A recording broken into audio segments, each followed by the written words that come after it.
어제 예배에 대한 이야기를 풀어가면서 기본적으로 하나님께서 우리에게 먼저 다가오셔서 부르시고 그 부르심에 반응하는 모습으로 예배를 풀어냈습니다. 그 신실하신 하나님과 인격적인 관계를 구축하는 데에 필요로 하는 몇 가지 실천이 있다고 말씀을 드렸고, 그 실천이 3페이지에 보면 이렇게 정리되어져 있는 구체적인 실천이 있습니다. 어제 시간의 압박 때문에 제가 좀 상세하게 설명은 드리지 못했지만, 거기에 나와 있는 8개, 9개, 많게는 10개에 이르는 여러 실천들은 제가 정한 것이 아니고 지난 2000년 동안 우리보다 먼저 또 우리에게 의미를 가질 수 있도록 하나님 앞에서 예배하는 자들이 좀 더 구체적으로 행했던 실천입니다. 따라서 고독, 안식, 죄의 고백이나 말씀, 찬양, 그 다음에 시간, 이러한 모든 이 내용들은 임의로 만들어낸 것이 아니고요. 지난 무수히 많은 허다한 예배자들, 그 증인들이 살아냈던 실천들입니다. 오늘 이 아침에는 그 가운데에 가장 중요한 실천으로서 고독에 관한 문제를 다루고자 합니다. 이 고독과 연결되어져 있는 가장 중요한 실천 중에 하나가 소명입니다. 고독의 우선적인 출발은 소명인데, 그래서 오늘 저희가 이 아침에 예배와 관련해서 생각해야 할 굉장히 중요한 단어, 그 다음에 개념은 두 가지입니다. 소명과 고독. 근데 고독을 위한 소명이기 때문에 이 두 가지의 내용이 우리에게 어떤 의미를 가지고 예배와 연결되어져 있는지 좀 생각해 보겠습니다. 성경 한 구절 읽고 시작해야겠죠.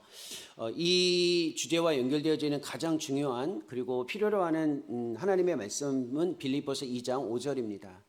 성경을 피지 않으셔도 화면에 나와 있으니까 보셔도 전혀 괜찮습니다. 핸드아웃 보조교재이지만 이거는 챙겨 오셨고, 또 성경은 간혹 이렇게 강의를 듣는다고 생각하시면 안 가져오실 수도 있기 때문에 괜찮습니다. 그래도 이미 이 구절은 여러분들의 마음속에 기억되어져 있는 구절이기 때문에 아주 쉽게 확인할 수 있습니다. 빌립보서 2장 5절에 보면 이렇게 되어져 있습니다. 같이 한 목소리로 읽겠습니다. 너희 안에 이 마음을 품으라. 곧 그리스도 예수의 마음이니. 하나님의 말씀입니다. 너희 안에 이 마음을 품으라 라고 했고, 곧 그리스도 예수의 마음이다 라고 이야기합니다.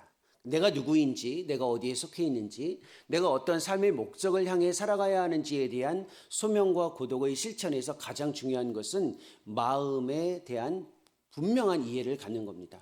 마음은 그냥 단순히 우리의 감정일 뿐만 아니라 생각이기도 하고 행동 전체를 모두 지배합니다. 그래서 삶의 어떤 중심이라고도 이야기하는데, 우리의 느낌, 우리의 사고, 그리고 우리의 행동 전체를 예수님께서 보여주신 대로 그대로 살아가는 것을 뜻합니다. 예수님은 경배의 대상이기도 하지만 우리 삶에 있어서 따라가야 할 대상이기도 합니다.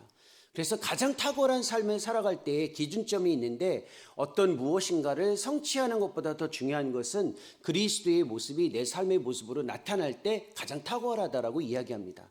항상 경쟁이나 비교는 늘 주어지는데 기준점이 바뀝니다.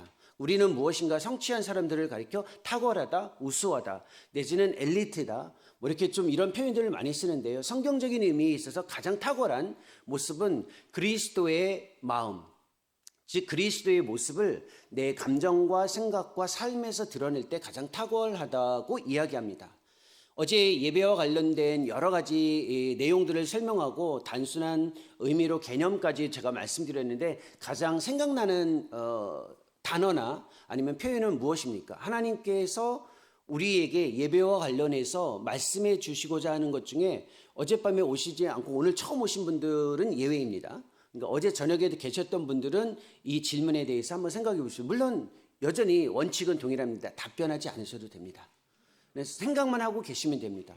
예배와 관련해서 가장 중요한 단어, 개념, 표현, 어제 이야기했던 것 중에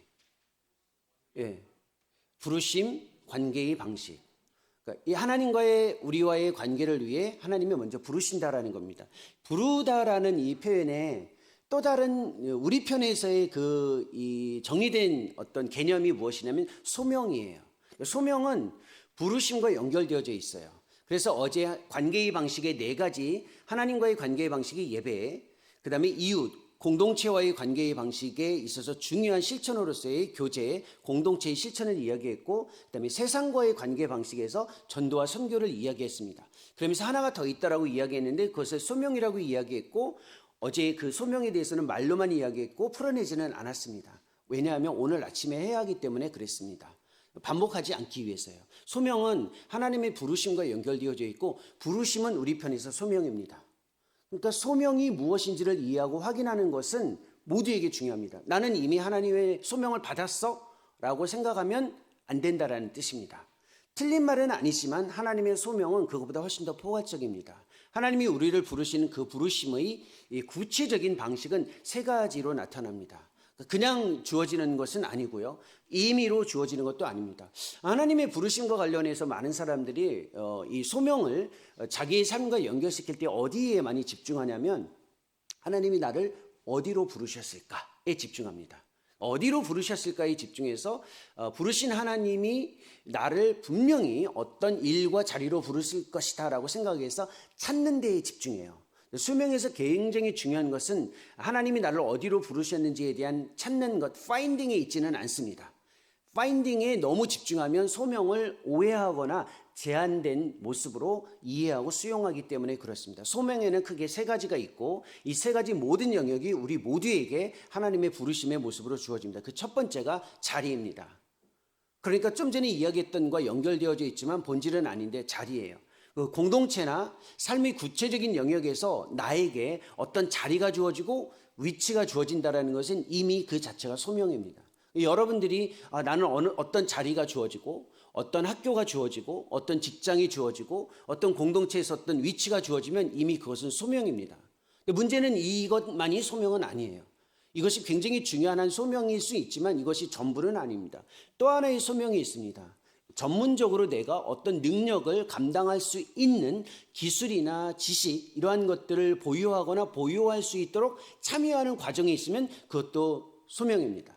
내가 무엇인가 어떤 일을 할 수 있는 능력이 주어졌다든지 어떤 상황에 직면해 있다든지 그다음에 그러한 것들을 감당할 수 있는 여건이 주어지는 것도 소명입니다. 내 삶의 여러 가지 구비되는 어떤 기술이죠. 예를 들면 대학을 앞두고 학생들이 공부를 해야 돼요.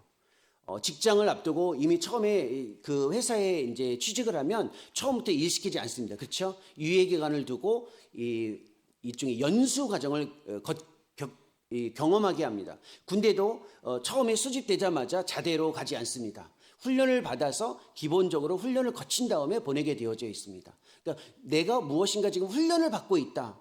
나는 왜 아직도 하나님이 어떤 자리를 주지 않으실까? 나는 일할 수 있는데 왜 나에게는 있던 위치, 어떤 자리가 주어지지 않을까? 염려하지 않으셔도 돼요. 그것을 위해서 하나님이 우리를 이미 준비시키고 계시다면 그것 자체도 소명입니다. 내가 지금 준비되어져 있는 과정이 있다고 해서 그 자체가 소명을 위한 또 다른 것이 아니라 그 자체가 이미 소명이라는 겁니다. 그러니까 어떤 특정한 자리에서 지금 훈련을 받고 있다든지 무엇인가 재능과 기술을 좀 더 연마해 나아가고 있는 과정이 있다면 그것도 소명입니다. 이 두 가지 소명은 비교적 선명한데 또 하나의 소명이 있습니다. 그런데 이 소명이 대부분 많은 사람들에게 있어서 가장 중요한 소명이에요. 그게 바로 내적인 확신입니다. 내면에서 하나님이 우리를 부르셨고 그 부르신 것에 반응하는 모습으로 살아가는 것, 내가 어떠한 삶의 모습을 갖고 있는지, 어떠한 삶의 방식을 살아내야 하는지 굉장히 포괄적이지만 내면에서 주어지는 흔들림 없는 확신입니다. 이게 바로 주님께서 우리에게 다가오실 때의 부르심이 우리 편에서 주어지는 소명의 경험입니다. 중요한 건 이 세 가지 중에 어느 하나에 집중하는 것이 아니라 세 가지가 다 중요하다라는 겁니다. 우리가 하나님의 부르심 앞에 반응하는 소명, 즉 예배의 삶을 살아가려면 이 세 가지를 확인해야만 합니다. 나에게 내적인 확신이 있는가입니다. 그럼 흔들림이 없어요. 어떤 상황에서도 내면에서 하나님이 나를 부르셨다라는 확신을 가지고 있으면 굉장히 담대할 수 있습니다. 제가 이걸 이른 아침부터 이야기하기에는 조금 쉽지 않은 주제인데 좀 이 이야기를 하고 넘어가면 도움이 될 수 있습니다. 내가 하나님이 나를 하나님의 자녀로 부르셨다.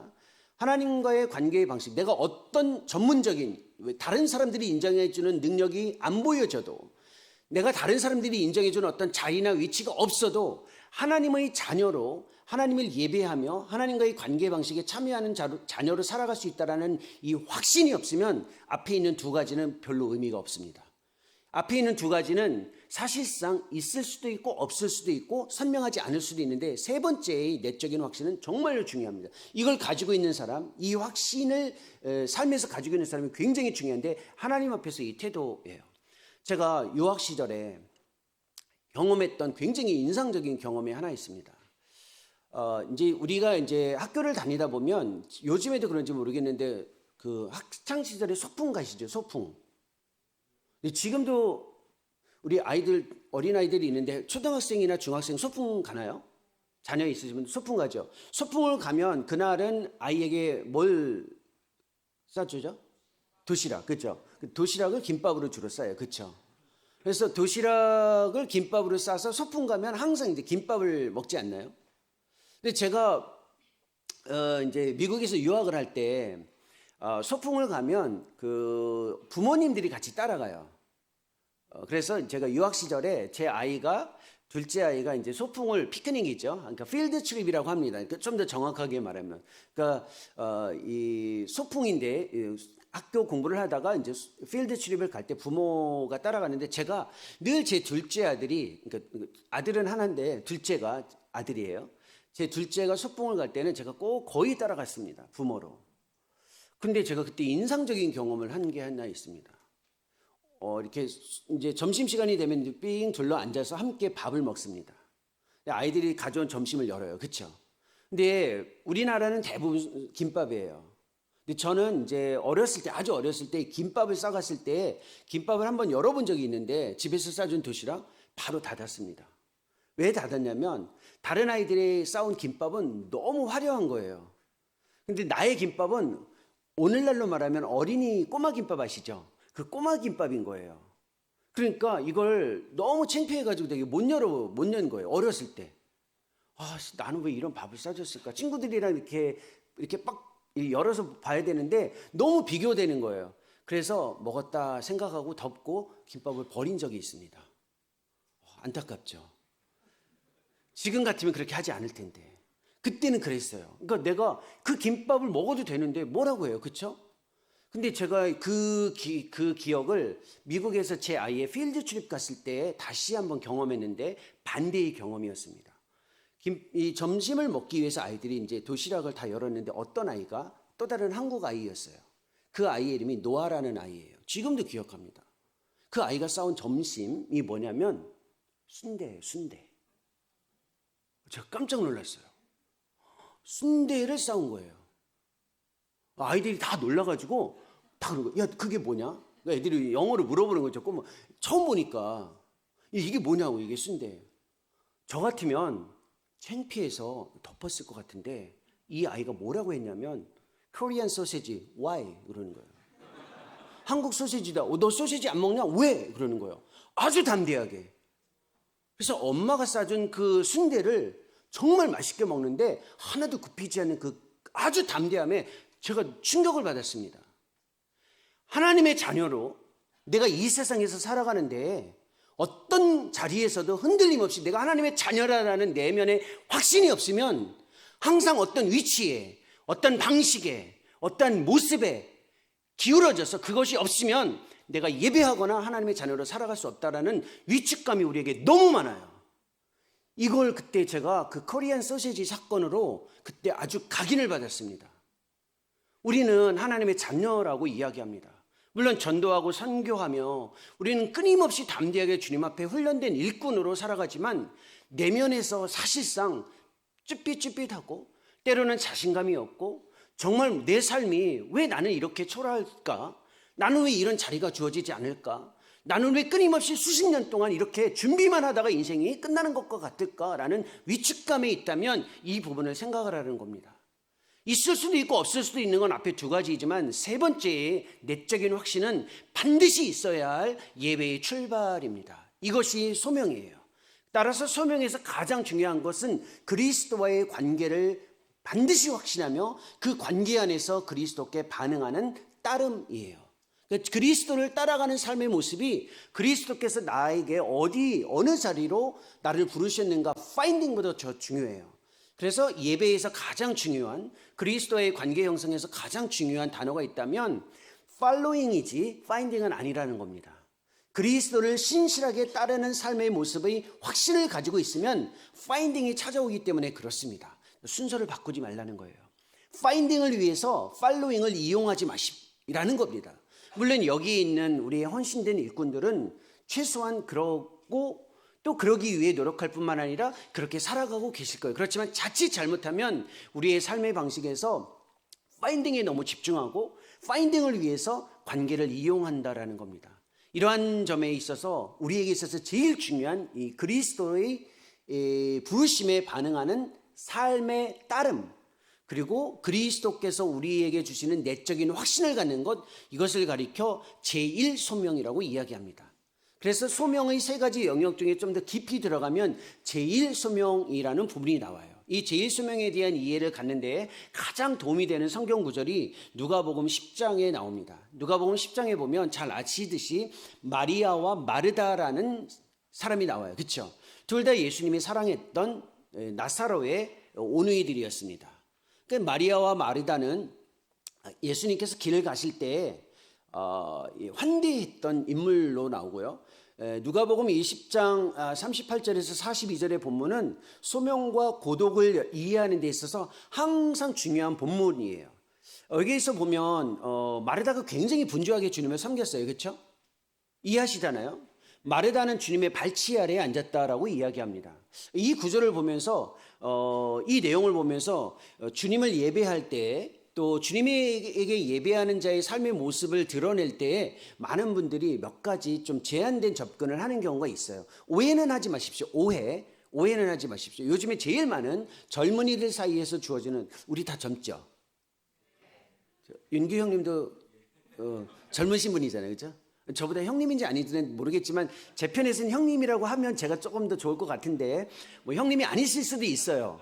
근데 어쨌든 형님이시라고 생각을 하고, 우리는 젊잖아요. 우리는 젊다고 생각해요. 50이 넘었지만 우리는 젊어요.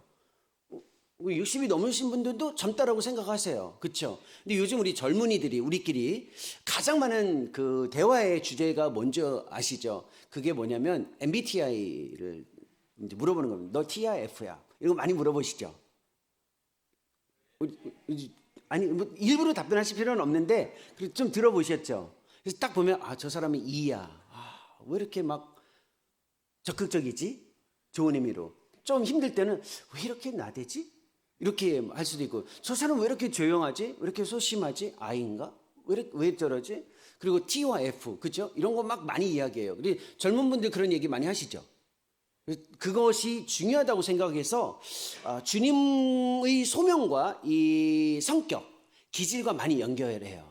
그래서 MBTI를 통해서 아니면 애니아그램이라든지 16가지 퍼스널리티 이런 게 있어요. 그래서 심리학이나 인간의 유형에 대해서 연구하시는 분들은 MBTI뿐만 아니라 애니아그램도 있고 16 퍼스널리티라고 조금 더 학문적으로 접근하는 두 가지 애니아그램이나 퍼스널리티가 있어요. 그러니까 MBTI는 사실은 심리학자들이 이야기하는 내용은 아닌데 성격 유형과 관련해서 이야기합니다. 그래서 소명을 항상 우리의 삶과 연결시킬 때 자기 스스로 가둬요. 나는 ISFJ야. 따라서 나는 이런 스타일이기 때문에 이렇게 하나님을 설명할 수밖에 없어. 왜? 형제님이에요? 형제님? ISFJ예요? 네. 네. 우리 이렇게 이제 맞는 거예요. 네가 ISFJ구나. 그래, 나도 ISFJ. 우리는 이렇게 하나님을 섬기지. 우리는 이런 스타일이지.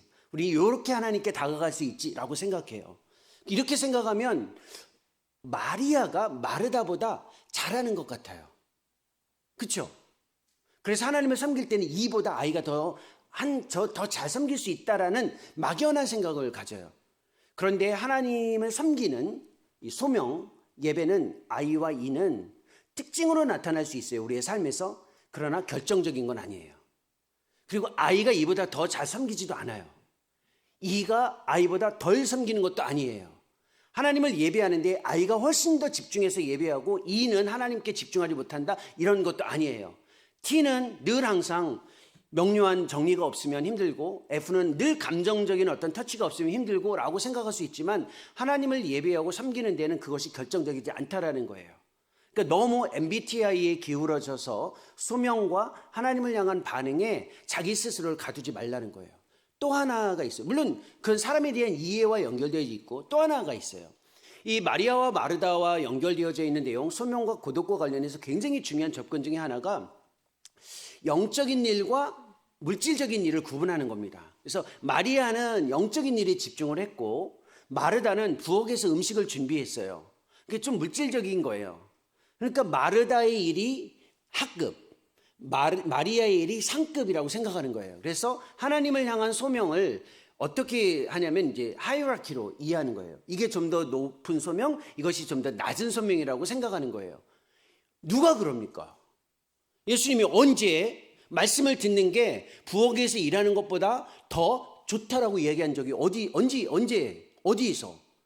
성경 구절을 찾지는 않았어요 지금. 하지만 성경 구절을 펴서 읽어보세요. 단 한 번도 마리아가 하는 일 자체를 문제 삼지는 않았어요.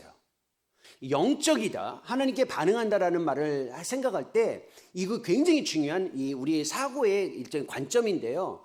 영적인 건 세상의 모든 일을 성령 하나님과 연결시키는 게 영적인 거예요. 그러니까 물질적인 것의 반대가 영적인 것이 아니에요. 영적인 거는 뭔가 보이지 않는 세계의 일이고, 그 다음에 이제 현실적인 거, 물질적인 거는 그냥 이 세상의 일이기 때문에 우리는 보이지 않는 영적인 것에 집중해야 된다라는 표현보다 좀 더 적합한 표현은 세상에 있는 모든 영역이 예외 없이 성령 하나님과 연결되어져 있는 거예요. 그래서 집에서 쌀을 씻든 청소를 하든 빨래를 하든 교회에서 하나님의 말씀 아니면 공동체와 함께 기도를 하든 모두가 다 영적인 일이에요. 그러니까 마리아와 마르다의 모습, 소명과 고독에 관한 문제를 접근할 때에 편견에 치우치시면 안 되고 우리의 경험에 너무 근거해서 선입견에 근거해서 이해하시면 안 된다는 겁니다. 그러면 제1소명과 관련해서 우리가 생각해야 할 중요한 게 뭔가요? 두 가지를 다 생각하고 있어야 돼요. 마리아와 마르다를 통해서 성경 말씀에서 제시해 주고 싶은 내용이 있어요. 하나님과의 깊은 관계가 하나님을 위한 구체적인 일과 실천과 직접 연결되어져 있다는 거예요. 그런데 하나님을 위한 모든 일은 하나님과의 관계에 지배를 받고 있기 때문에 그것을 분리하거나 나누지 말라라는 겁니다. 따라서 마리아의 일과 마르다의 모습을 내가 마리아가 될 것이냐 마르다가 될 것이냐의 문제로 접근하는 게 아니고 내 삶에서 마리아의 모습과 마르다의 모습을 어떻게 같이 수용할 것이냐에 집중해야 되는 겁니다. 여기에서 중요한 출발이 하나 있어요. 하나님께서 그리스도를 통해 마르다에게 문제 삼은 것은 많은 일이 아니라 무엇이냐면 네가 많은 일로 being distracted라고 표현해요. 그러니까 분주한 마음 자체를 문제 삼은 거예요. 우리가 하나님을 예배할 때 삶과 사역에서 어떤 위치에서 예배할 때 힘든 건 뭐냐면 디스트랙션이에요. 그러니까 분주한 마음이에요. 그러니까 일이 많은 것, 일이 없는 것의 문제가 아니고 어떤 일을 하느냐가 아니에요. 아이를 돌보는 것, 아니면 교회에서, 아니면 공동체에서, 아니면 소그룹에서, 아니면 캠퍼스에서 어떤 일을 하더라도 진짜 중요한 건 뭐냐면 분주한 마음이 있느냐 없느냐예요. 우리는 왜 이 분주해지냐면 마음 자체가 집중을 하지 못하기 때문에 그렇거든요. 그러니까 왜 집중을 하지 못하면 많은 다른 것들에 마음이 빼앗겨져 있기 때문에 그래요. 이게 이제 디스트랙션이라는 이 분주함이라는 것이 무엇과 연결되어졌냐면 역사적으로 보면 7가지 하나님과의 관계 방식에서 치명적으로 위협을 가져다 준 죄가 있다라고 이야기합니다. 그걸 이제 seven deadly sin이라고 이야기해요. 7가지 중에 이 분주함을 갖게 하는 굉장히 치명적인 걸침, 이게 장애가 뭐냐면 게으름이라고 이야기합니다. 게으름. 이 게으름이 이제 우리 표현에서 보면 sloth, laziness라는 표현이 영어 써도 되나요? 근데 매 시간 허락받을 필요는 없는 거죠. 첫날 허락받았으니까 계속 써도 되는 거죠. sloth나 아니면 laziness라는 표현인데 이게 원래 어디에서 온 단어냐면 아세이디아라는 표현에서 왔어요. 아세이디아. 이거는 제가 앞으로도 한두 번 더 언급할 겁니다. 아세이디아는 중요한 표현이기 때문에. 이 아세이디아라는 ACEDIA예요. 아세이디아는 게으름인데 신앙적인 측면에서의 분주함을 일으키게 하는 게으름은 뒤로 일을 미루거나 하지 않는 게 아니에요. 그러니까 신앙적인 측면에서 게으름이라는 말은 일을 뒤로 미루거나 일을 하지 않는 것을 게으름이라고 이야기하지 않아요. 게으름은 뭐냐면 가치 있는 일을 하지 않고 가치 없는 일에 집중해서 열심히 하는 것을 게으름이라고 이야기해요. 우리는 일을 하지 않는 사람들이 아니에요. 열심히 해요. 우리가 그렇게 게으르고 뭔가 무기력해지고 뭔가 집중해서 일을 하는데 어렵다라고 하시죠. 그런 상황들이 주어지잖아요. 그렇죠? 가끔 보면 되게 무기력하게 느껴져요. 번아웃이 온 것 같고 이렇게 탈진된 것 같고 뭔가 일도 집중하기 어려울 때가 있어요. 근데 그건 일을 안 하는 게 아니에요. 다른 일, 가치 없는 일에 너무 집중하니까 진짜 해야 할 일에 집중하지 못하는 거예요. 그게 우리에게 있어서 게으름입니다. 그러니까 사실 이 게으름을 한 방에 제압한 우리 시대의 문물이 있잖아요. 문명. 우리가 그렇게 게을러도 게으르지 않은 영역이 있어요. 스마트폰. 스마트폰이 뭐라고 얘기하면 즉각 반응하지 않습니까? 자다가도 일어나서 울리면 막 확인하고, 자기 전에도 확인하고, 일어나서도 확인하고, 수시로 확인하고, 운전할 때도 확인합니다. 그 정도로 부지런하시잖아요, 우리 모두가. 그런데 우리가 마치 뭐 무기력하고 아무것도 안 하는 것 같고 그 거짓이에요. 영적인 의미의, 신앙적인 의미의 게으름이라는 것은 가치 있는 일에 대한 일에 집중을 못하면, 왜 그런 상황이 주어지냐면 부담감 때문에 그래요. 부담감. 삶에 있어서 자기도 모르는 삶의 부담감이 자기를 부여하고 있기 때문에 그렇습니다. 마르다가 왜 분주해졌냐면 부담감 때문인 거예요. 마리아는 사실 주의 발치에 앉아있기 때문에 한가했던 여인이다, 그렇지는 않아요. 마르다도 그렇게 할 수 있어요. 어떻게? 부엌에서 섬기는 일로. 그런데 마르다라는 이 인물이 가지고 있는 마르다라는 이 이름의 뜻이 뭐냐면 부엌의 제왕이라는 뜻이에요. 마르다가. 마르다는 그 이름이 무슨 뜻이냐면 부엌에서 음식을 준비하는데 제왕이라는 뜻이에요. 그러니까 자기 이름값을 해야 된다라는 부담감이 있었어요. 내가 부엌에 들어가면 평정이 돼요. 죽었던 맛도 살려낼 수 있는 장인이에요. 그게 마르다거든요. 그러니까 마르다는 그 부담감이 있는 거야. 자기 이름에. 여러분들은, 우리는 모두 부담감이 있어요. 사람들이 나에게 부여한 부담감이 있고 내 스스로 가지고 있는 부담감이 있고 하나님에 의해서 갖고 있는 부담감이 있어요. 특히 자녀들은요, 엄마 아빠가 무언으로 압력하는 부담감을 가지고 살아가잖아요. 너는 이렇게 해야 돼. 너는 내가 이렇게 기도했으니까 대학 가면 이렇게 지내야 돼. 넌 지금 학교 들어가면 이런 모습을 가지고 있어요. 부담감이 있어요. 그렇죠? 나는 우리 아버지 엄마, 아빠 엄마의 난 이런 자녀다. 나는 우리 공동체에서 나를 이렇게 보고 있다. 직장에서 나를 이렇게 보고 있다. 부담감이 있어요. 그 부담감이 우리로 하여금 어디로 가게 하냐면 자기 연민에 빠지게 하는 거예요. 늘 인정받지 못하거나 아니면 어떤 기회가 주어지지 못할 때 거기서 주어지는 굉장한 극심한 불안, 그리고 염려가 있어요. 그게 자기를 지배하면 이게 이제 자기 연민이 부담감으로 이제 주어지는 겁니다. 이게 사실상 제일 소명을 흔드는 가장 강력한 장애이자 거침돌입니다. 이걸 이해해야 고독의 문제를 이해할 수 있습니다. 그런데 삶의 형성, 예배와 관련되어진 우리의 삶의 형성을 위한 이 제일 소명의 가장 중요한 하나님과의 관계 방식에서 굉장히 중요한 것이 바로 하나님의 자녀로서의 확신을 갖는 것이다라고 이야기했잖아요. 그 실천이 contemplation입니다. 영어로. 한국말로 번역하지 않는 이유가 무엇이냐면 한국말로 번역되어졌을 때 한국에서 이미 다른 언어가 사용되어져 있고 그 개념이 너무 왜곡되어져 있어요. 그래서 수준 있게 이렇게 contemplation이라는 말을 그대로 쓰겠습니다. 사실 이 contemplation이라는 말이 어디에서 온 거냐면 이게 함께하다라는 뜻이고요. 같이. templation이라는 건 템플입니다. 템플은 성경적으로 하나님의 임재를 상징하는 장소, 과정, 방식이에요. 그러니까 하나님의 임재와 함께하는 것, 이게 contemplation이에요. 하나님의 임재와 함께하는 것이 우리에게 있어서 우선적인 소명이라는 겁니다. 그러니까 가장 중요한 소명은 야, 너는 이 일을 해야 돼. 이 일이 내가 너를 위한 부르심이야 보다 더 근본적이에요. 하나님과 함께하는 이 소명이에요. 이 소명은 성경 전체에서 나타나죠. 제가 이제 이 핸드아웃, 오늘은 비교적 그래도 아침이기 때문에 이거 따라가려고 핸드아웃 따라가는 거죠. 5페이지에 있습니다. 이 인물들 그대로 한번 생각해 보세요. 아담 어떤 사람이에요?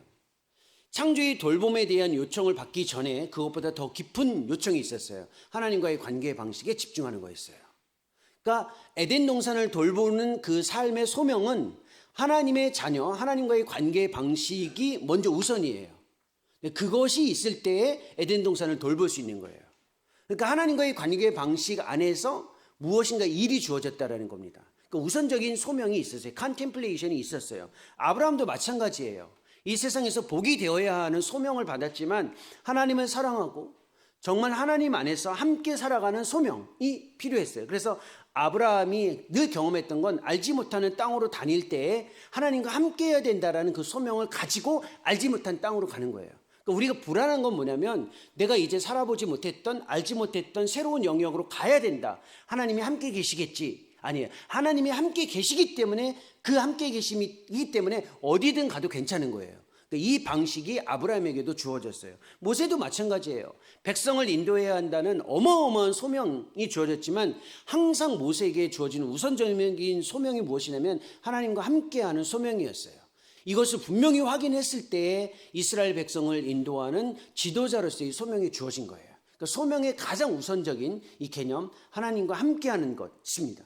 그러니까 하나님과의 사귐 안에서 백성들을 위한 메시지가 주어진 겁니다. 메시지를 위해서 하나님께 찾아간 건 아니에요. 이게 이제 우선적인 소명이고 바울도 마찬가지예요. 그러니까 우리가 생각해 볼 수 있는 성경의 대부분의 인물들이 먼저 경험했던 소명은 우리는 사실은 어떤 자리라고 생각하지만 사실은 하나님과의 관계였어요. 바울도 교회 개척, 복음 전도와 관련되어져 있는 무수히 많은 이 하나님의 부르심에 따라 반응하기 전에 하나님과의 사귐, 교통에 대한 부분을 먼저 이야기해요. 그 대표적인 게 내일이 주일이죠. 내일 마지막 예배 끝나고 다루어야 할 주제 중에 들어가 있는데 그게 뭐냐면 데살로니가전서 5장 17절의 내용이에요. 왜 바울이 교회를 향하여 쉬지 말고 기도하라고 했을까요? 그게 중요한 거예요. 교회의 역사는요, 교회의 역사예요. 2000년의 교회의 역사는 바울이 했던 이 쉬지 말고 기도하라라는 이 한마디의 권면을 충실히 실행하기 위해서 집중해 왔어요. 정말입니다. 그러니까 바울이 왜 그런 이야기를 했냐면 바울은 교회 개척, 복음 전도를 하기 위해 하나님께 쉬지 말고 기도해야 된다라는 이 기도와 언시즌 프레어죠. 쉬지 않고 하는 기도 자체가 자기 자신의 소명이었어요. 그래서 교회를 향해서 외치고 요청했던 겁니다. 그러니까 이 모든 것이 우리에게 주어져 있어요. 따라서 우리가 이 contemplation, 그러니까 이 번역하지 않는 이유는 번역을 해버리면 잘못된 단어에 왜곡된 단어에 갇히기 때문에 그냥 그대로 두는 겁니다. 그렇다고 해서 contemplation 자체가 원래의 뜻은 아니지만 원래의 표현은 아니에요. 이게 라틴어의 표현도 있으니까 요걸 위해서 우리가 실천해야 구체적인 내용이 있어요. 단어는 기억하지 않더라도 내용을 이해해야 되는데 그 첫 번째가 좀 전에 이야기했던 attentiveness, 집중에 대한 훈련입니다. 외적인 많은 요구들에 우리는 쉽게 분주해질 수 있고 흔들릴 수 있는데 하나님과 동행하는 방식 자체가 굉장히 중요해요. 그래서 어제 제가 attention management가 time management보다 더 중요하다고 이야기한 겁니다. 이게 굉장히 중요한 출발이에요. 집중은 훈련해야만 주어집니다. 근데 이게 아무에게나 주어지진 않거든요. 어떻게 주어질까요? 구체적으로 하나님이 우리에게 다가오시는 소명의 방식이 세 가지인 것처럼 집중을 위한 훈련도 세 가지로 주어집니다. 그 첫 번째예요. 하나님의 음성을 듣는 훈련이에요. 이게 늘 항상 말씀을 읽는다고 해서 하나님의 음성을 듣는 건 아니에요. 구분하셔야 돼요. 내가 말씀을 성경을 막 읽고 있다고 해서 그 자체가 하나님의 음성을 듣는 건 아니에요.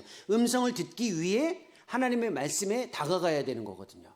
그러니까 하나님의 음성을 듣는 것은 굉장히 중요한 훈련이에요. 그러니까 듣는 훈련이 있어야 돼요. 근데 쉽게 들려지지 않는다라는 겁니다. 집중을 해야 되고 그리고 굉장히 마음을 모아야 돼요. 그래서 어제 제가 이야기했잖아요. 제 아내에게 제가 들을 때 늘 항상 어떻게 듣냐면 귀로만 듣지 않고 눈으로 듣는다라고 이야기했던 이유가 여기에 있어요. 그러니까 하나님에게 집중하는 훈련을 해야 돼요. 이거는 그냥 주어지지 않아요. 훈련을 해야만 익힐 수 있어요. 이것도 오늘 저녁 오후에 빠르면 저녁 아니면 내일 오후에 이 부분을 좀 더 상세하게 다룰 겁니다. 또 하나의 훈련이 있어요. 이거는 우리는 1번만 집중하는데 두 번째도 해야 돼요. 이웃의 음성을 듣는 훈련을 해야 돼요. 그러니까 무조건 이웃을 내가 가지고 있는 무엇인가를 이웃에게 부여하기 위해 노력하는 것보다 이웃이 어떤 모습에 있는지 나와 함께 살아가고 있는 사람이 어떤 모습에 있는지 공감 내지는 동감의 훈련을 해야 돼요. 이게 굉장히 중요한 훈련입니다. 이거는 그냥 주어지지 않아요. 삶을 헤아릴 수 있고 관찰할 수 있어야 돼요. 그래서 전 진짜 잘 하나님의 소명을 받아 하나님 앞에서 고독을 정말 충실하게 실천하는 사람들의 특징은 뭐냐면 내 주변에 있는 사람들의 삶의 모습을 잘 관찰할 수 있는 안목을 가지고 있어요. 전도를 오랫동안 해오신 분들이기 때문에 아시겠지만 전도가 메시지 자체를 전달하는 것도 중요한데 진짜 중요한 건 뭐냐면 그들의 삶의 모습을 명확하게 이해해 줄 때 마음이 움직일 수 있다는 겁니다. 그래서 항상 공감의 능력이 굉장히 중요하거든요. 그리고 동감할 수 있어야 되고, 근데 이게 쉽게 주어지지 않아요. 왜냐하면 훈련의 영역이기 때문에 그렇습니다. 이거는 아까 말씀드렸잖아요. MBTI 유형 중에 F들은 이걸 쉽게 공감한다라고 하는데 T도 공감할 수 있어요. 그러니까 F가 T보다 더 많이 공감한다라는 것을 너무 단정하지 말아야 하기 때문에 말씀드리는 겁니다. 나는 T야. 나는 아니야. 너 F니? 너 잘 공감할 수 있지? 가. 이렇게 하면 안 돼요. 이 공감이라는 것은 전인적으로 하는 거기 때문에 의도적인 훈련을 통해서 해야 돼요. 아주 구체적으로. 근데 이게 생각보다 어려운 이유는 모든 교육과 삶의 방식이 옆에 있는 누군가의 삶의 모습을 헤아리면서 살아가게끔 하지 못하도록 우리를 이끌어 가고 있기 때문에 그래요. 특히 공교육은 더더욱 그렇습니다. 특히 이 부분은 굉장히 많은 훈련을 요구해요. 또 하나 이제 진짜 중요한 훈련이 있어요. 앞에 있는 두 가지는 이 세 번째 내 자신의 내면을 듣는 훈련과 연결되어져 있어요. 앞에 두 개는 이미 들었던 내용이지만 이 세 번째 내면을 듣는 훈련, 오늘 우리가 생각해야 할 바로 이 고독과 관련되어져 있는 측면입니다. 내 삶의 내면에 있는 모든 모습을 정직하게 직면하고 듣는 거예요. 이거는 잘하고 있다라고 착각하는데 사실상 가장 못하는 영역이기도 하고 가장 어려운 영역이기도 하고 가장 쉽게 간과하는 영역이에요. 왜 그러냐면 1번과 2번에 압도당하기 때문에 그렇습니다. 말씀을 듣고 이웃을 위해서 무엇인가 노력해야 된다라는 이 모든 것은 세 번째, 자신의 내면을 듣는 훈련이 없이는 망가지기도 하고 정확하게 드러나지도 않아요. 이걸 생략할 수도 없고요. 어느 하나가 또 다른 무엇인가를 대체하지도 않습니다. 따라서 내면을 듣는 훈련은 굉장히 중요합니다. 내가 어떠한 모습에 있는지, 내가 무엇으로 염려하고 있으며 무엇 때문에 불안하고 있으며 내가 어떠한 삶을 가지고 있는지예요. 이게 왜 중요하냐면 삶의 통제권, 주도권이 나 자신에게 있지 않다라는 것을 인정하는 것과 연결되어져 있기 때문에 그렇습니다. 우리 시대는 자신의 강함을 드러내야 능력 있는 사람이기 때문에 이 세 번째 훈련에 굉장히 어색해야 할 뿐만 아니라 거리를 두고 있습니다. 이 세 번째 훈련, 자신의 내면을 듣는 훈련을 가리켜 고독이라고 이야기합니다. 우리가 생각해야 할 굉장히 중요한 고독의 필요성이 바로 여기에 있어요.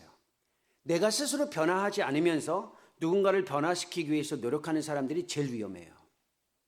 저는 신앙적으로 이걸 강조하고 있는 전통이 있어요. 한국에는 이제 기독교 신앙의 여러 교단들이 있는데 저는 어떤 말을 제일 많이 들었냐면 세상을 변혁해야 된다라는 말을 제일 많이 들었어요. 사실 우리 형제님은 세상에 있는 사람들을 그리스도께로 돌아오게 한다. 이게 많이 들으셨죠. 제가 들었던 제일 많은 건 그리스도께로 돌아오게 하는 것보다 세상을 변혁해야 된다. 그러니까 트랜스폼해야 된다라는 말을 많이 들었어요. 근데 그 이야기가 조금 공허하게 느껴지는 것을 제가 오랫동안 같이 경험했어요. 왜 그럴까? 왜 자꾸 세상을 변화시켜야 되는 것에 대한 공허함이 주어질까? 왜냐하면 지는 변화하지 않으면서 남을 변화시키려고만 애썼기 때문에 그래요.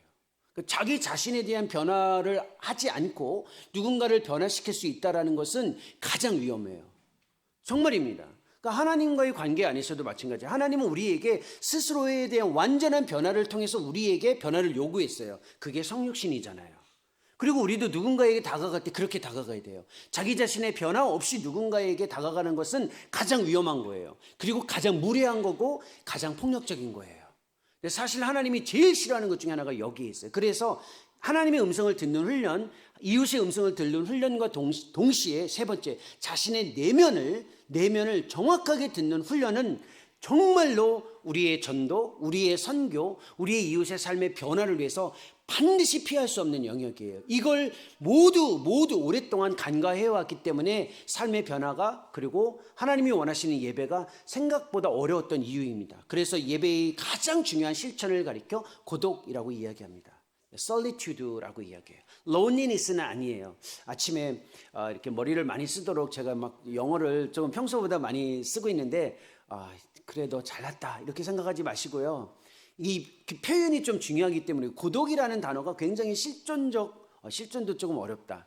좀 낭만적이고 뭔가 이 세상을 뭔가 이렇게 좀 초월해 있는 어떤 시인이나 어떤 철학가의 표현이라고 생각하시면 안 됩니다. 고독은 우리의 삶에서 다른 말로 하면 내면을 관찰하고 내면에서 하나님께 반응하기 위한 가장 중요한 훈련이에요. 이 고독과 관련되어져 있는 성경 구절이 있는데 두 가지 성경 구절입니다. 한번 그냥 이 성경 구절을 참고로 하고 제가 말씀을 드릴게요. 그런데 아침에는 몇 시까지 하는 겁니까, 목사님? 아, 그래요? 그래도 제가 시간을 못 듣고 올라와가지고 너무 염려는 하지 마십시오.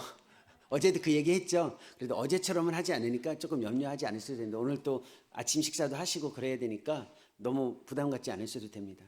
시편 27편 4절에 이런 표현이 있어요. 내가 여호와께 바라는 한 가지 일, 그것을 구하리니 곧 내가 내 평생에 여호와의 집에 살면서, 컨템플레이션이에요. 여호와의 아름다움을 바라보며 그의 성전에서 사모하는 그것이라고 이야기합니다. 시편 34편 8절에는 이런 표현이 있어요. 너희는 여호와의 선하심을 맛보아 알지어다. 그에게 피하는 자는 복이 있도다 라고 이야기하면서 우리가 하나님을 응시하며 우리 자신의 내면이 어떻게 비추어지는지를 봐야 하는 기본적인 초청을 이야기합니다.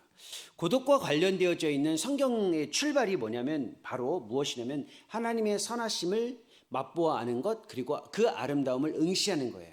그래서 어제 제가 미진이, 진미, 선미, 미선이 이렇게 얘기하면서 진선미를 찾았었잖아요.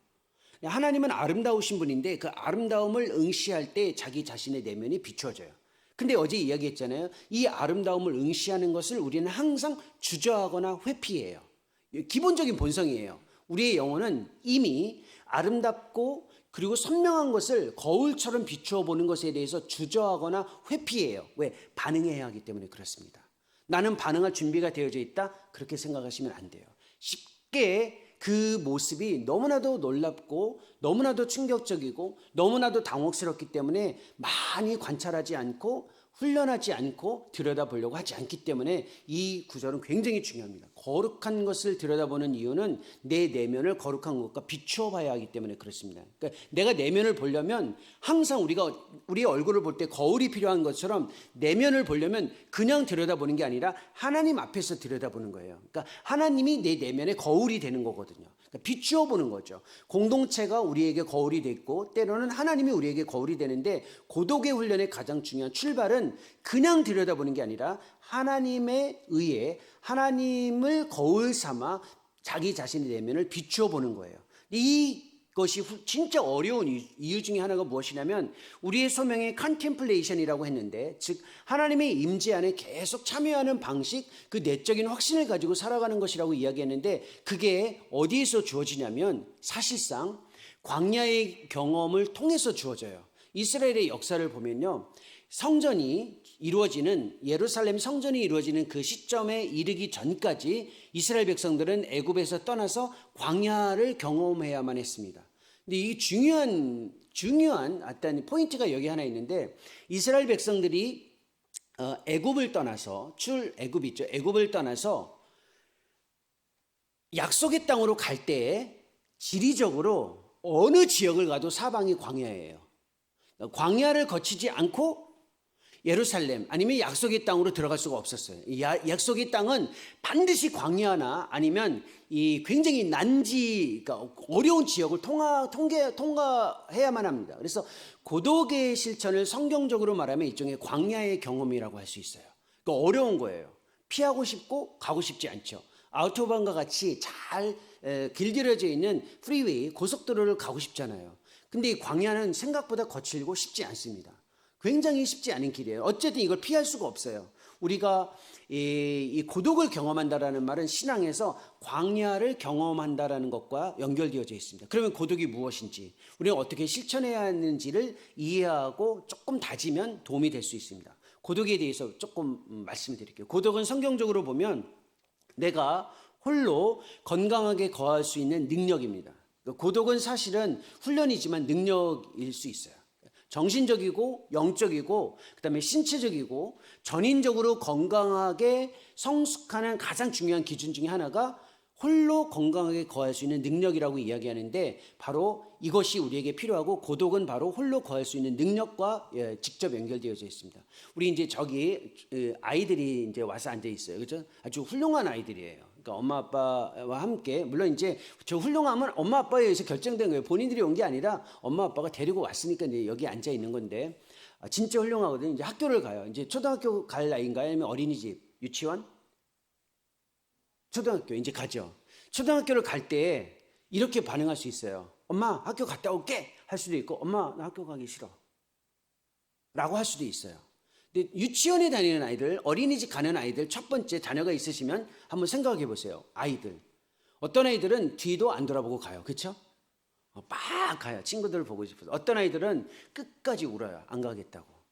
이 두 아이를 저희 집에서 경험했습니다. 첫째 아이는 아주 어린 시절 어린이집을 가는데 얘가 갈까 막 걱정하는데 뒤도 안 돌아보고 가는 거예요. 얘가 가서 막 기저귀도 떼기 전에 어린이집에서. 둘째 아이는 1학년이 됐는데도 안 가겠다는 거예요. 막 울어요. 가려면 얼마나 막 모든 학생들이 다 쳐다봐요.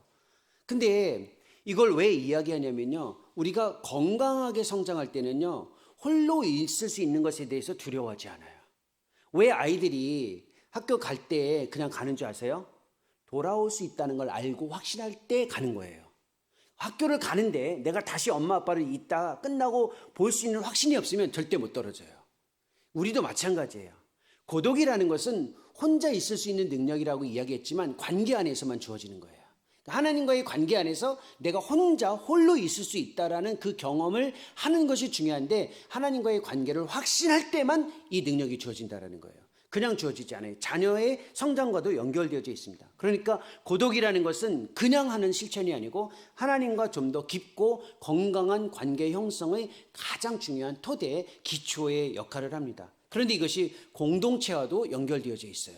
그러니까 홀로 있을 수 있는 건 공동체를 좀 더 건강하게 접근할 수 있다라는 능력, 특징, 그리고 모습과도 연결되어져 있습니다. 그러니까 하나님과의 관계를 건강하게 하고 공동체와의 관계를 건강하기 위해서 가장 중요한 실천 중에 하나가 바로 이 고독이에요. 그러니까 하나님과 떨어지는 것도 아니고 공동체와 분리되는 것도 아니에요. 완전히 공동체와 하나님과 연결되어져 있는 실천이 바로 이 고독이에요. 이걸 하지 못하면 모든 게 무너져요. 그래서 시편 11편 3절에 보면 터가 무너지면 의인이 무엇을 할 거라는 성경 구절이 있습니다. 이게 바로 이 터와 같은 겁니다. 이 고독이라는 실천 자체는. 그러니까 이 고독은 단어의 뉘앙스 때문에 마치 그냥 어떤 막연한 어떤 실천으로 제한하시면 안 됩니다. 이 고독을 좀 더 의미 있게 이렇게 이해할 수 있습니다. 단순히 소외, 단절은 아니에요. 무조건 떨어지는 것을 자체를 고독이라고 이야기하지는 않습니다. 그러니까 좀 전에 말씀드렸던 것처럼 공동체, 그리고 하나님과의 관계 안에서 이루어지는 실천이에요. 그러니까 항상 고독은 전제가 있어요. 하나님과의 관계를 위해서 홀로 있는 거예요. 공동체와의 관계를 위해서 홀로 있는 거예요. 그래서 홀로 있지 못하는 사람은 공동체를 파괴하고요. 공동체를 건강하게 섬기려면 반드시 홀로 있을 수 있는 능력을 가지고 있어야 된다는 겁니다. 그래서 능력이라는 표현을 반복합니다. 그래서 제가 계속해서 이 능력을 지금 계속 반복하고 있잖아요. 홀로 거할 수 있는 훈련이지만 이것은 우리에게 능력이에요. 왜? 이 능력을 위해 훈련이 필요하기 때문에 그렇습니다. 하나님을 전제로, 공동체를 전제로 하는 훈련에 의해서 주어집니다. 그러니까 항상 보면은 굉장히 아주 강한 그리고 건강한 관계가 있으면 항상 홀로 있을 수 있는 모습이 주어지고 나타납니다. 이게 기울어지면 고독을 하지 못하고 관계의 형성, 즉 하나님과의 관계가 기울어지고 공동체와의 관계가 기울어지면 반드시 홀로 있지 못하고 다른 무엇인가를 의존하면서 거기에서 만족하려고 해요. 그걸 가리켜 중독 내지는 이렇게 기울어진 어떤 영적 현상이라고 이야기합니다. 그러니까 고독하지 못하는 사람, 고독을 훈련하지 못하고 홀로 있을 수 있는 능력이 없는 사람은 항상 공동체에 들어갔다가 혼자 있을 때 거기에서 주어지는 공허함 때문에 다른 대상을 찾아서 만족을 찾아요. 이게 이제 고독을 하지 못하는, 고독의 능력이 결여된 사람들의 특징이에요. 이걸 중독 현상이라고 이야기합니다. 그러니까 하나님과 마땅한 공동체가 아닌 다른 무엇인가에 기울어져서 거기에 항상 자기가 빠져 있어요. 이건 병이에요. 그러니까 훈련해야 되는 거, 치유가 필요한 영역이에요. 그래서 심리학자들이나 상담하시는 분들은 중독을 이 병리 현상으로 접근하는 이유 중에 하나가 여기에 있습니다. 그러니까 고독을 하지 못하는 사람들은 바로 이 거의 대부분 중독에 기울어져 있습니다. 그러니까 사람도 만족을 위해서, 신앙도 무엇인가 만족을 위해서, 아니면 하나님과 사람이 아니라면 또 다른 무엇인가를 찾아서 거기에 기울어져 있는 어떤 만족감을 추구하는 거예요. 이건 다 홀로 있을 수 있는 능력이 없을 때에 주어지는 현상이에요. 이게 굉장히 위험합니다. 따라서 고독을 진짜 잘 실천하려면 먼저 자기 자신의 내면을 명확하게 바라보고 확인할 수 있는 실천이 굉장히 중요합니다. 내가 어떠한 삶의 필요를 가지고 있는지, 내가 어떠한 감정을 가지고 있는지, 내가 무엇 때문에 불안해하는지, 내가 무엇을 염려하고 있는지, 혹시 내가 어떤 충동에, 어떤 자극에 쉽게 반응하고 있는지, 나의 모습은 어떠한 모습으로 드러나고 있는지를 늘 생각하고 있어야 돼요. 자기 개발이 아니라 자기 발견이에요. 그래서 고독의 좀 더 신앙적인 표현은 내 스스로를 어떤 능력이 있는 사람으로 개발해내기보다는 내 스스로를 발견해 나가는 훈련이자 과정이라고 볼 수 있어요. 이게 생각보다 굉장히 어렵습니다. 쉽게 보여지지 않고, 쉽게 바라보지 않고, 하나님을 응시하는 것도 주저하듯이 내 내면을 바라보는 것도 우리는 쉽게 아주 주저하거나 뒤로 물러서기 때문에 그렇습니다. 이게 예배와 어떤 의미로 연결되어져 있는지를 생각해야 집으로 가서 아침 식사를 하실 수 있습니다. 왜냐하면 우리는 예배와 관련되어져 있는 문제를 다루고 있기 때문에 예배와의 연결성에 대한 이해 없이 이 자리를 떠날 수가 없거든요. 조금만 기다리셔야 된다는 겁니다. 고독이 예배와 연결되어져 있습니다. 왜? 고독을 좀 전에 지금까지 설명했던 내용과 연결해서 좀 더 구체화하면 이렇게 정의할 수 있어요. 멋진 정의예요. 이건 제가 만든 정의이지만 사실은 많은 사람들의 글을 읽고 한마디로 정의한 겁니다. 고독은 나 자신의 삶의 내면에 하나님을 위한 공간을 creating, 창조하는 예배의 방식이에요. 우리가 무엇인가 하나님께 올려드릴 수 있는데 이 예배는 그 올려드림의 토대, 근간입니다. 이 예배의 가장 중요한 실천이 무엇이냐면 내 내면에서 우선 내 삶에서 하나님을 위한 공간을 마련해 놓는 거예요. 이게 우리의 내면이에요. 그래서 처음에 빌립보서 2장에 내 마음 이야기했잖아요. 그리스도의 모습을 본받는 것, 내 마음을, 내 삶에 룸이 있어요. 공간이 있는데 그 자리에 하나님을 위한 자리를 creating, 만들어내는 거예요. 창조하는 거예요. 이게 예배예요. 그리고 고독의 훈련이 바로 그 훈련이에요. 내 내면에 하나님을 위한 공간을 마련하고 그 공간에서 하나님을 정확하게 인정하면서 하나님과 내 내면을 같이 견주어서 보는 것을 고독이라고 이야기합니다. 그러니까 세상 내지는 주변 이웃과의 완전한 단절이 아니에요. 하나님을 좀 더 선명하게 경험하기 위한 의도적인 초청과 훈련이에요. 우리의 내면에서 같이 봐야 하기 때문에 그렇습니다. 그러니까 하나님을 응시하는 것과 내면을 응시하는 것이 같이 연결되어져 있어요. 그래서 성경에 보면은 예수님께서 항상 이렇게 이야기하셨어요. 습관을 따라 고독을 하셨는데 어떻게? 항상 이른 아침 아니면 늦은 밤 한적한 곳에 갔다라고 이야기합니다. 한적한 곳. 여기서 말하는 한적한 곳은 리모트, 그러니까 떨어진 지역이 한적한 곳인데 사실은 하나님을 위한 내면의 공간을 창조할 수 있는 구체적인 시간과 장소를 뜻하고 그러한 삶의 구분된 어떤 영역을 뜻하는 겁니다. 우리가 한적한 곳의 경험이 굉장히 중요한데 한적한 곳의 경험이 대부분 우리에게 있어서는 위험한 공간이기도 해요. 왜냐하면 우리 스스로가 고독을 훈련하지 못하면 기울어진 것들의 많은 것들을 담아내고 있기 때문에 그렇습니다. 이 고독과 관련된 예배의 구체적인 실천이 기도와도 연결되어져 있어요. 그래서 이 기도는 내일 예배 끝나고 마지막 제가 다시 올라가기 전에 다루는 실천 중에 다루는 내용이기도 한데 연결해서 몇 가지 말씀드리겠습니다. 우선 기도는 가장 중요한 게 우리의 필요를 구하는 것이라고 이야기하지만 그 이상의 의미가 있어요. 기도는 정말 기도 오랫동안 하셨죠. 기도 열심히 하시잖아요. 기도의 가장 중요한 건 필요를 구하는 건데 진짜 고독 이 훈련을 하면 기도는 필요를 구하는 것보다 더 중요한 우리의 내면을 하나님께 비추는 시간이에요. 굉장히 어려운 기도예요. 그래서 이 고독과 연결되어져 있는 기도는 거의 대부분 침묵 기도나 많은 말을 하지 않지만 하나님 앞에서 자신을 응시하는 기도예요. 이게 굉장히 어려운 기도 중에 하나이죠. 개인적으로 기도를 잘하는 사람은요, 하나님 앞에서 홀로 건강하게 거할 수 있다는 확신을 갖게 돼요. 기도하는 사람은 막연하게 단어를 그냥 공중에다가 던지는 게 아니에요. 하나님이 내 내면의 삶에 분명히 계시다라는 확신을 가진 사람만 기도할 수 있어요. 내가 기도할 수 있다라는 것, 기도를 하고 있다라는 건 이미 고독을 지금 훈련하고 있다라는 것과 관련되어져 있어요. 굉장히 중요한 실천 중에 하나인 거죠. 깊은 개인 기도는요, 자기 자신의 내면을 그리고 나의 모습을 아주 명확하게 보고 깨닫게 해줍니다. 이게 이제 이 기도의 방식을 통해서 자기 자신의 내면을 보는 거예요. 그러니까 내면을 보기 위해서 침묵도 중요하지만 진짜 중요한 건 요가나 아니면 그 뉴 에이지에서 하는 방식으로 가만히 명상하는 것이 이 고독이 아니에요. 비슷해 보이기 때문에 우리가 좀 주저하는데 반드시 하나님을 향한 그리고 하나님을 위한 하나님에 의해서 주어지는 내면의 공간을 마련해 놓고 그 하나님 안에서 자기 자신의 내면을 봐야 하기 때문에 막연하게 자신을 들여다보는 거하고는 좀 차이가 있습니다. 그러니까 유사해 보이지만 신앙적으로는 차이가 있어요. 고독을 위한 개인 기도는요, 무엇을 하는 거냐면 내 내면의 감정, 필요, 생각 등을 면밀하게 살펴보는 과정이에요.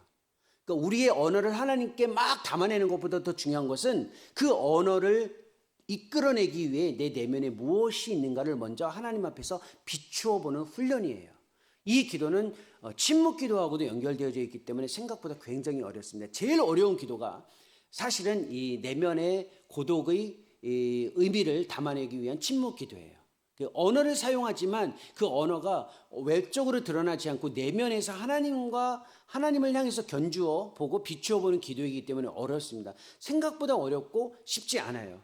이 고독을 위해서 우리가 실천해야 할 몇 가지 내용이 있어요. 일단 이 고독을 하나님 안에서 하나님을 위한 공간을 마련하고 내면을 비추어 보기 위해서 해야 될 가장 우선적인 과제는 이 고독을 방해하는 것을 조금 차단할 수 있는 훈련을 해야 돼요. 하루에 24시간이 주어져 있으면 그 가운데 내가 정말 고독을 위해 뭔가 좀 집중할 수 있는 분명한 시간, 분명한 방식을 마련해 놔야 돼요. 그러니까 때로는 스마트폰이나 인터넷, 내가 삶의 어떤 굉장히 노출되어 있는 것으로부터 일정 기간 차단해야 돼요. 사실 이거 굉장히 중요한 실천 중에 하나입니다. 이 스마트폰에 보면 Do Not Disturb 기능이 있는데 방해 금지인가요? 한국말로? 방해 금지 이 설정을 어느 정도 하는 걸 습관화해 놔야 돼요. 왜냐하면 우리가 기도하다가도요, 스마트폰이 울리면 바로 눈 뜨고 확인하잖아요. 하나님보다 사실은 스마트폰이 더 하나님이야. 그러니까 뭔가 내 삶에서 그런 것들을 차단해 놔야 돼요. 제가 뭐 따라하지 마십시오. 이거는 이제 전제로 이야기하는 건데 따라하지 마십시오. 제가 처음에 한국에 들어와서 이제 스마트폰을 쓰다가 무슨 마음에 바람이 들었는지 스마트워치를 차야 된다고 막 제 아내한테 막 사정, 합리화, 정당화, 근거를 제시해서 그 비싸잖아요. 뭐 30만 원이 넘더라고요. 이 갤럭시 그 스마트워치가 처음에 뭐 그 애플도 마찬가지예요. 애플 워치도 비싸잖아요. 몇백 불 하죠. 몇백 불, 그쵸? 몇십만 원 하잖아요. 샀어요. 너무 좋더라고요. 뭐 메시지가 오면 바로 확인할 수 있고 전화 오면 확인할 수 있고 뭐 너무 좋은 거예요. 뭐 수시로 제가 신속한 반응에 뭐 1인자예요. 거의 우리 집에서. 저희 집에서 제 와이프가 물 하면 바로 일어나서 바로 물을 뜨려고 그래요. 아니 물 달라는 게 아니고 물이 좀 어떤가. 그러니까 끝까지 듣기도 전에 뭔가 항상 막 반응을 해요. 어떻게 그렇게 엉덩이가 가벼워요. 진짜 그래서 막 제 인생이 막 이렇게 좀 다양한 삶의 경험도 했는데 너무 막 급하게 반응해가지고. 근데 지금 요 스마트폰, 스마트워치와 연결해가지고 이 반응을 좀 하고 싶어서 그랬는데 이게 너무 힘든 거예요, 나중에는. 너무 힘들어요. 여기에 완전히 매여 있는 거예요, 제가. 그리고 이런 거 있잖아요. 스마트워치 차고 다니는 걸 딱 보면 내가 메시지 보냈는데 반응하지 않으면 그 상대가 뭐라고 하냐면 야, 너 스마트워치 타고 있는 거 내가 아는데 내가 보낸 메시지 읽고 반응을 하네? 딱 벌써 이 답이 주어지거든요. 그래서 제가 지금 보면 알겠지만 스마트워치가 아니에요. 시계는 아날로그예요. 휴대폰은 스마트폰이에요. 이걸 연결하지 않고 있어요, 제가. 일부러 그러는 겁니다. 그래도 많이 기울어져 있어요. 우리 시대는 이게 마치 우리의 어떤 환경이기 때문에 쉽게 이거 어렵습니다. 고독을 실천하는 것 자체가. 때로는 이거에 집중할 수 있어야 되거든요. 그러니까 항상 우리는 여기에 너무 의존해 있기 때문에 생각보다 어려워요. 자신을 깊이 들여다보고 하나님 앞에 비추어진 자기 자신의 모습을 보기 위해 때로는 새로운 환경과 시간을 어느 정도 보장해야 돼요. 이건 훈련이에요. 의도적으로 가지고 있어야 된다는 겁니다. 그냥 이루어지지는 않아요. 이걸 위해서 일상에서 특별히 매일의 삶이나 자기 삶의 일정한 기간 안에 고독을 위한 시간과 장소를 확보해야 돼요. 주기적으로 가지고 있어야 돼요. 특히 예배를 일상적인 삶의 자리에서 매 주일마다 삶의 자리를 떠나 공동체가 함께 모여 하나님을 예배하는 건 고독의 가장 중요한 실천이에요. 왜냐하면 일로부터 나 자신을 스스로 떨어져서 하나님 앞에 스스로를 노출하는 실천이에요. 그래서 공동체의 모임은 사실은 고독 실천을 위해서 가장 중요한 기준점이에요. 이게 고독의 실천이 있거든요. 이걸 개인적으로도 하셔야 돼요. 이걸 하려면 어떤 훈련을 해야 되냐면요. 물론 뭐 안식도 있고 여러 가지 방식이 있는데 중요한 훈련 중에 하나가 뭐냐면 거리두기예요. 거리두기. 일정한 거리두기예요. 그러니까 제가 제 아내와 아주 가까워지려면 때로는 거리를 두고 있어야 돼요. 그래야 더 가까워질 수 있어요. 일부러 그러는 게 아니라 그게 정상적인 관계라는 겁니다. 인격적인 관계도 마찬가지예요. 하나님과의 관계에서도 마찬가지예요. 하나님과의 거리를 둔다라는 말은 하나님과의 관계를 더 깊이 하겠다라는 뜻이에요. 우리가 살아가고 있는 삶을 좀 더 잘 들어가려면 주로 뭘 하냐면 안식이라는 걸 하거든요. 근데 이 안식도 오늘 이따가 저녁 때 할 겁니다. 지금은 못해요. 저녁 때 안식에 대해서 제가 설명해 드릴 텐데 제일 중요한 일상의 경험 중에 여행이라는 게 있습니다.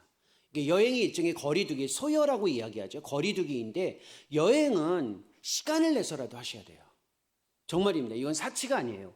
그러니까 안식을 하면서 내가 익숙했던 장소에서 떨어져서 내가 어떤 익숙한 장소에 있는지를 거리를 두고 보는 것이 그 공동체, 그 관계를 좀 더 구체화하고 건강하게 하는데 아주 필요로 해요. 그러니까 여행은 도피가 아니에요. 내 삶의 모습을 다시 바라보기 위한 굉장히 중요한 실천 중에 하나예요. 그래서 1년에 일정 기간 동안 내 삶의 영역에서 벗어나서 내 삶의 영역을 다시 바라보게 하는 이거 훈련이 있죠.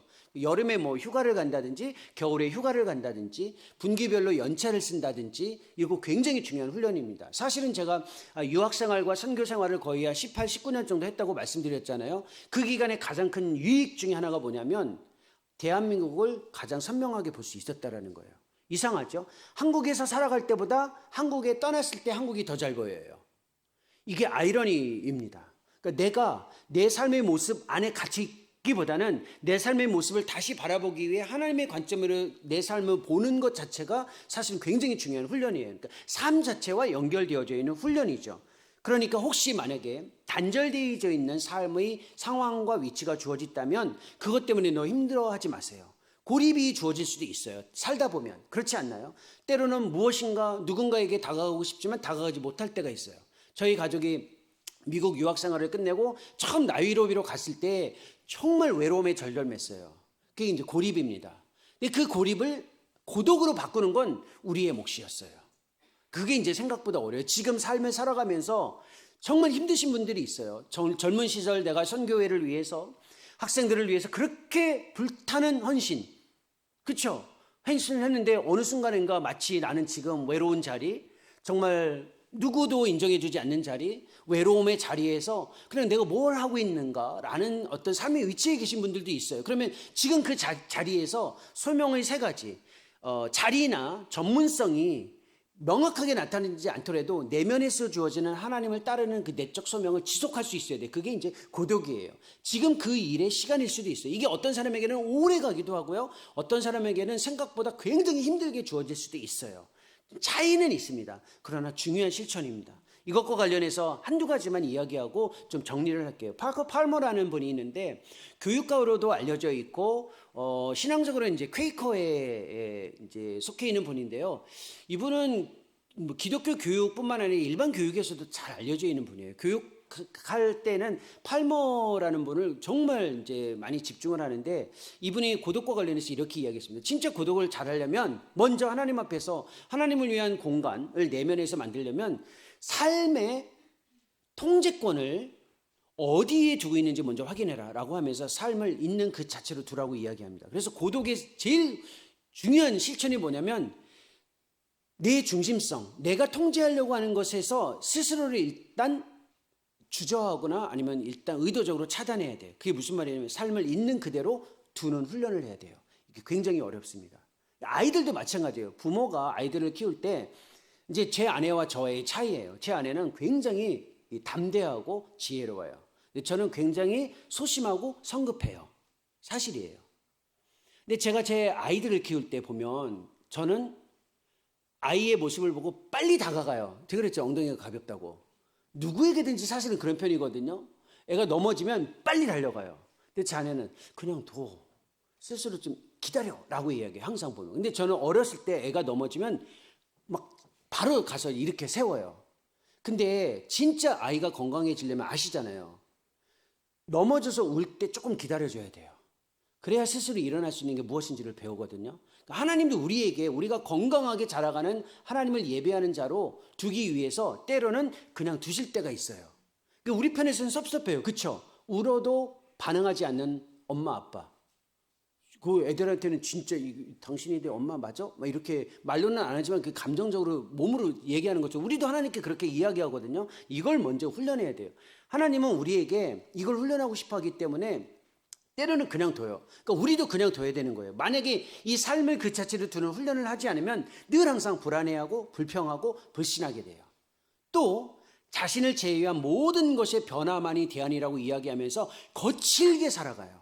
항상 뭐 너는 변해야 돼야 돼. 너는 새로워져야 돼. 뭐 이런 이야기는 많이 하지만 자기 스스로에 대한 어떤 삶의 통제는 거의 하지 못하는 경우가 있습니다.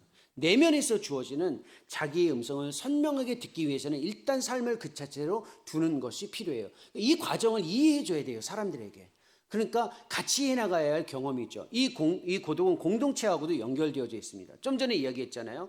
처음부터 이야기했습니다. 내가 정말 진짜 누구인지를 알기 위해서 오랜 시간에 찾아가는 훈련이기도 하고 경험이자 과정입니다. 그러니까 정말 자기 자신의 삶을 완전히 단절 차단하는 것이 아니라 좀 더 풍성하게 살아가기 위한 방식이라고 이야기합니다. 그런데 이 방식과 관련해서 진짜 중요한 하나의 좀 비유적인 표현이 있습니다. 이 이야기만 하고 저희는 밥을 먹을 수 있습니다. 물론 아침에 금식하시는 분들도 계시겠지만 저는 아침을 먹어야 하기 때문에 이 정도 하면 시간이 뭐 늦지 않은 것 같아요. 사실은 이것보다 더 먼저 끝날 수도 있고 더 해도 돼야 되지만 시간이 중요하니까 일단 이렇게 말씀을 드려야 어느 정도 예측할 수 있으니까. 고독 실천을 위해서 해야 할 한 가지 경험이 있습니다. 일종의 우리의 모습, 영혼이죠. 우리의 영혼이 어떤 상태에 있는지를 알고 계셔야 돼요. 요거는 이제 기본적으로 제가 이야기할 수 있는데 우리의 영혼은요 생각보다 거칠고 탄력적일 뿐만 아니라 약삭빠르고 자기 충족적이에요. 우리가 그렇다고 우리를 너무 멋진 사람으로 먼저 생각하지 마세요. 처음에 담대함을 이야기했는데 일단 우리의 영혼과 내면이 어떤 모습인지를 알아야 돼요. 우리는 사실은 어떤 존재냐면요 마치 초식동물과 같아요.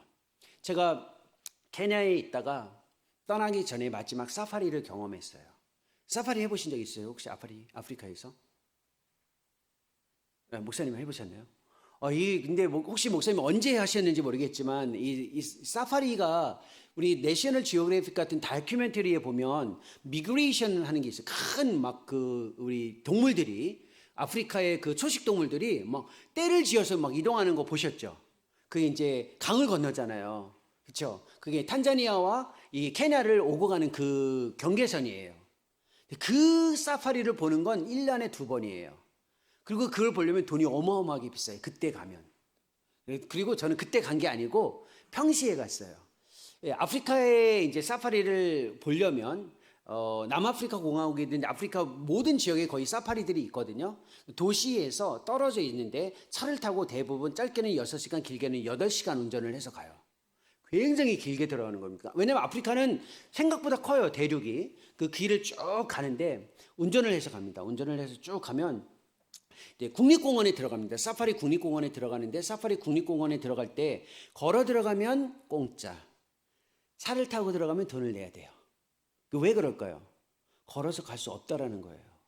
그 국립공원인데 걸어가는 사람은 그냥 통과해요. 돈을 안 내요. 근데 차를 타고 가면 돈을 내야 돼요. 다 차를 타고 가요. 차를 타고 가면 사파리를 어떻게 하냐면 그 초원에 차를 타고 가서 어떻게 하냐면요. 저녁 때나 초저녁이나 이른 아침에 나오라고 해요. 짐을 풀고. 그때 딱 나가면 차를 타고 들어갑니다. 그리고 시동을 꺼요. 초원 안에 들어가서. 시동을 끄고 있으면 이른 아침이나 초저녁에 가만히 기다리면 초식 동물들이 나와요. 서서히 모습을 드러내는데 이렇게 보여져요. 근데 만약에 그걸 보고 싶어서 시동을 켜서 가면 바로 숨어버려요. 그게 초식동물이에요. 초식동물의 특징이에요. 이해가 되시죠? 우리의 영혼이 그렇다는 거예요. 아프리카의 대자연에서 가만히 고요한 이른 아침이나 새벽에 자기의 모습을 드러내는 초식동물과 같아요. 그러니까 내가 누구인지를 보려면 막 열심히 노력하는 게 아니라 가만히 있어야 돼요. 그러면 내 내면이 보여져요. 근데 이 내면을 보는 게 소리가 나면 숨는 초식동물처럼 우리의 영혼이 얼마나 약삭빠르냐면 이거 뭐지 하고 딱 뭔가 이렇게 막 그 의도적으로 뭔가를 살피려고 막 하면 숨어버린다라는 거예요. 그러니까 우리 이게 어마어마하게 쉽지 않은 훈련입니다. 내면에서 나 자신의 모습을 보는 거. 근데 이걸 왜 주저하고 힘들어하냐면 충격적이기 때문에 그래요. 내 안에 있는 내 모습을 볼 때 내가 이런 생각을 하고 있었나? 내가 이런 욕망이 있었나? 내가 이렇게 정말 추악한가? 내 내면이 정말 이러한 모습들로 가득한 건가? 이게 너무 충격적인 거예요. 그러니까 이걸 보고 싶지 않은 거야. 이걸 가두고 싶은 거예요. 그렇지 않고 좀 더 매끈하고 멋지고 괜찮은 거에만 집중하고 싶은 거예요. 그러면 하나님이 원하시는 예배자가 되기가 어렵다라는 겁니다. 그러니까 공동체도 내 자신을 숨어버리기 위해서 이용하는 사람들이 있어요. 공동체를. 그러니까 내가 누구인지를 정말 관찰하고 살펴보기 위해서 봐야 되는데 이걸 숨기 위해서 공동체를 이용하는 사람이 있습니다. 그래서 하나만 이야기할게요. 요거 홀로 있는 능력과 관련해서 하나예요. 마지막 요 내용 다 이야기하고 결론만 제가 이야기하면 됩니다. 보네파라는 아주 정말 존경스러운 이 독일 개혁교회 목사님이 있습니다. 한국교회는 최근에 이제 선한 능력으로라는 이 곡 찬송으로 굉장히 잘 알려져 있습니다. 이분이 이런 표현을 했습니다. 홀로 있을 수 없는 자에게는 공동체를 경계시켜라. 홀로 있을 수 없는 자는 공동체를 자기를 숨기 위한 장치로 쓰기 때문에 그렇습니다. 반대로 공동체를 떠나 있는 사람에게는 홀로 있는 것을 경계시켜라라고 이야기합니다.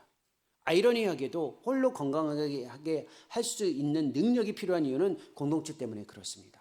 우리 공동체가 하나님을 기쁨으로 정말 참된 예배자로 섬기려면 홀로 거할 수 있는 이 능력을 피해갈 수가 없어요.